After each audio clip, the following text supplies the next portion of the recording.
My name is Lindsay, also known as Animal-Based Bae, and I eat meat, organs, fruit, honey, and raw dairy, and that's really it, and I feel really good on this diet. So coming from somebody that not only as an athlete grew up fueling my body for performance, but then was diagnosed with celiac disease and had to transition a lot of what I thought was healthy food into something that worked for me and for my own body and for my lifestyle. And so now I've arrived at an animal-based diet that I feel really, really good on. So it shouldn't take us a diagnosis for us to prioritize our health, right? But we do it.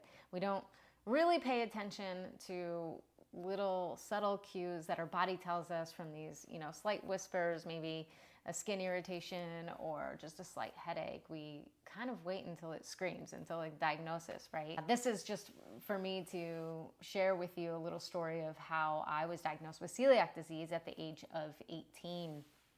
And I had probably a similar journey when anybody is just sort of desperate to seek answers to how they're feeling, right? And so for me, I was really wanting a doctor, a nurse, a practitioner, a researcher, or anybody to really tell me why I just felt every day so tired, so bloated, and honestly depressed. As an 18-year-old, I had to undergo a colonoscopy, which many of you know is done over the age of 50, but I wanted to figure out why I had such a abdominal pain, colorectal bleeding, and just a bunch of different intestinal issues. And so this potentially was a way to find out. But at this point I was desperate because I was taking all the tests I could and everything was coming back negative. So there was no diagnosis yet. Doctors were like, take this and take that because it could be this and it could be that. I'm like, well, if it could be something, I don't want to take anything and make it worse. And so preparation for the procedure, of course, was a 3-day cleanse with just, vomiting, diarrhea, and just taking all these juice cleanses so that the camera could get a proper visual of my intestines and inside. So that was fun. And then I also, while I underwent a colonoscopy, I did an upper endoscopy, which similarly a tube just going the other way, looking at my digestive system from a small, like the beginning start of the small intestines in the stomach and my esophagus, just to see, what's going on there. We went through this procedure. Basically, after vague answers and test results, in 2004, I actually got a specific blood test for celiac disease because I found out that through one of my family members, they had celiac disease, but it was my grandma's sister, so it wasn't really an obvious choice to get that test done, but we did anyways. And so sure as heck, the test came back that it was positive for celiac disease. Because nothing else was working, maybe this is the direction that we try. So I had to dramatically change my connection with food, how I shopped, or just even how I ate, to just be more mindful, to read ingredient labels. And it wasn't something that I did thoroughly as much as I needed to this time around. I mean, sure, I knew how to read basic labels just because I was always into health and wellness as a martial artist and gymnast growing up, just wanting to make sure that I prioritize some protein and foods that fueled. I wasn't prepared to go so in depth to the label. I've noticed that, wheat and gluten was in things like soy sauce and all these things that were easy to grab and go when you're in college and just, make a meal with it, easy flavor add or whatnot. And that was not something that, that was a part of my college. So this is where I started to understand a lot more about the labels and researching what everything meant and could I have it and could I not as a celiac.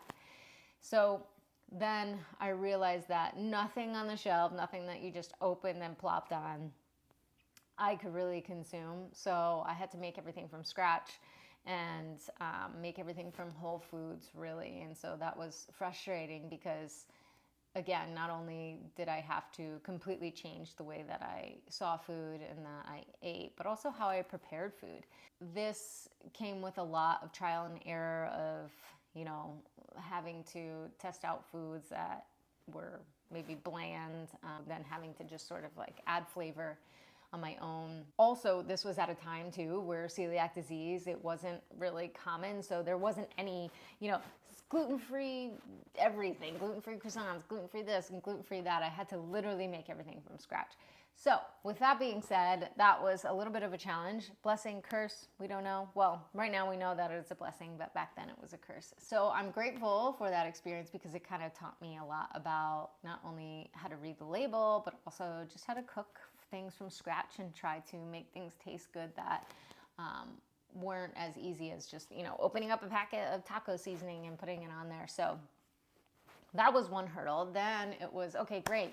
Now I'm at my, family's house for the holidays, or I'm traveling, and this was definitely a bit of a challenge. So navigating this scene as well took a lot of effort on my part, and it wasn't easy when I started either. And so whether you have a health diagnosis or you're just wanting to change your diet for the better and it just seems like a tough transition for you, or things are all new and whatever, that's okay. We have to go through these processes of exploring, of trial and error, of what fits in your lifestyle, really, because that is what I had to do. It's like, what is going to fit into my lifestyle as a college student, as someone who's very active, and as someone who just, wants to prioritize my health, really. So family gatherings, or just, holidays or friend gatherings or things like that, were always uncomfortable for me. Even 20 years ago when I was diagnosed with celiac disease, when it was an actual disease, I always had just like a little plate to myself, or I brought my own food. And I guess, at a younger age, it was I cared a little bit more about what people thought of me, and it felt a little bit alienating, but people kind of understood because it was a diagnosis, a disease, yet it still felt uncomfortable and I still felt alone. And, there would still be comments such as, how could you ever live without like pizza and bread, and even to this day, some people are like, oh my gosh, how do you live without bread? I'm like, I've been doing it for about 20 years now. Like, it's okay. I'm okay. I've got this under wraps now. But it's still wild to me that having a lifestyle where I prioritize my health, people will still look at me funny for bringing like a steak to the party or something. This type of behavior around food will always happen. So it just really depends on how you want this in your lifestyle, right? So do you want to go to parties all the time and put yourself in that situation? Or maybe you do go to gatherings and you're just confident and, you're in prioritizing your health, and how you feel really speaks volumes, and I guess as we get older too, and some people's health is declining, and let's say yours is getting better, if you prioritize your health, people will naturally start asking questions. But it's not easily acceptable, when you're the only one doing it. So I had to also overcome those hurdles of just, social settings and things like that, and still always have to. But now I think I'm at the age where, one, there's part of me where I don't care what people think. Two, I've surrounded myself with people who do support my decisions and my lifestyle. Not that I judge anybody else. It's just that I want to take care of, myself, and people respect that. So surrounding yourself with people who respect your choices is great. I guess it's always a learning concept. So that won't necessarily always get easier because, like I said, I've been dealing with it for quite some time. It just only gets easier if you adjust who you surround yourself with and how confident you feel about your specific choices in your lifestyle. That's maybe a tip of how you can kind of get through some social scenes or settings if you are struggling with your health and you want to prioritize it in a way that might be different from the crowd. So this is me telling you that you do not have to change your healthy eating habits or feel bad about them in order to satisfy somebody else's appetite, right? So how you feel your body is what should matter the most, and who cares about the rest, right? So not only that has the diagnosis taught me a lot about food labels and reading labels, and then also how to make a meal taste good from whole food ingredients rather than just, condiments and sauces and things like that. It's also helped, and it's also taught me how to work in social scenes and feel more confident about my approach to wellness. And then it also now has taught me how important it is to feel your body specifically to your lifestyle, right? So I've arrived at animal-based eating where I feel like this is the best for my lifestyle, and I feel that it should be that way for you too, where you may not eat exactly like I eat, nor do I expect you to. I expect you to just maybe start taking control of how you feel in your body and making adjustments if you are experiencing anything undesirable. And like I said, it doesn't have to take a diagnosis for us in order for us to prioritize our health. But like, maybe you're feeling a little bit foggy brain, or maybe, your skin has reacted in a certain way that you don't like. Maybe we go down that rabbit hole.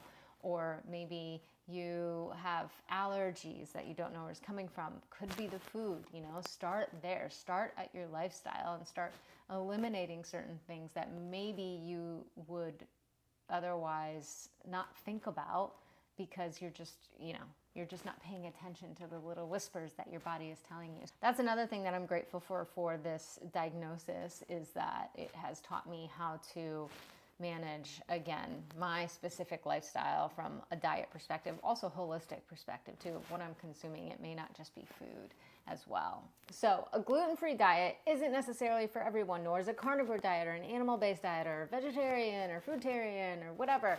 The diet that is best for you is one that works, right? And so ways that you can do this is to test. Like, you can go through blood tests, you can go through hair follicle tests, you can go through gut testing, which is what I did, earlier on.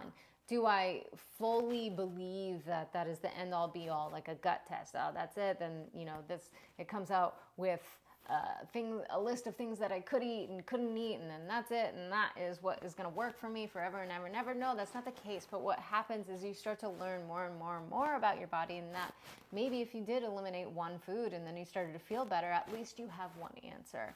And that is how it is. It's a journey. You just continue to unravel, you continue to eliminate, you continue to really dial it in what works for your body. So like I said, blood test, hair follicle samples, gut and allergy test. You can go through tons of those. I can list some of these down below too, just so that you know sort of my journey to arrive here now. You can also put your results to work as well. So don't forget that once you get those tests back, trial and error, right? So actually do the work for 30 days to 60 days, and then maybe you introduce it back in and then actually see for yourself if it worked or if it didn't work. And let me just tell you too, it takes time. It absolutely takes time. So this is not just like a pill you can take that all of a sudden you'll be healed. So you just have to be patient with yourself too as well. So not only is patience really something that is super valuable in this process, but also dig deeper. Knowledge is power. So my approach to health and wellness is not just following one person, right? And then just expecting that to be everything that is going to fit into my lifestyle and make me feel great or make me feel my best self. It's not. It actually, what I do is take nuggets from a bunch of different people and have it work within my lifestyle. And again, it's a journey, and it's still an ongoing journey. And moving forward into my next phase of life, I will continue the journey. I will continue learning. So just make sure that you are always open to learning more and to listening from different perspectives, and don't be so dogmatic. And yeah, so I will also list a bunch of those people to down below, recommendations of, just sort of the paths that I've taken to arrive where I'm at today. So hopefully this gave you some inspiration to reclaim your own health through diet and lifestyle, and keep asking questions, keep learning more. So if you have any questions about the animal-based diet, feel free to ask below. I have an animal-based diet beginner's guide down below as well. And then, of course, a bunch of different resources as mentioned throughout this little discussion or chat here, and that I hope that you find useful. So thanks so much for joining, and see you next time.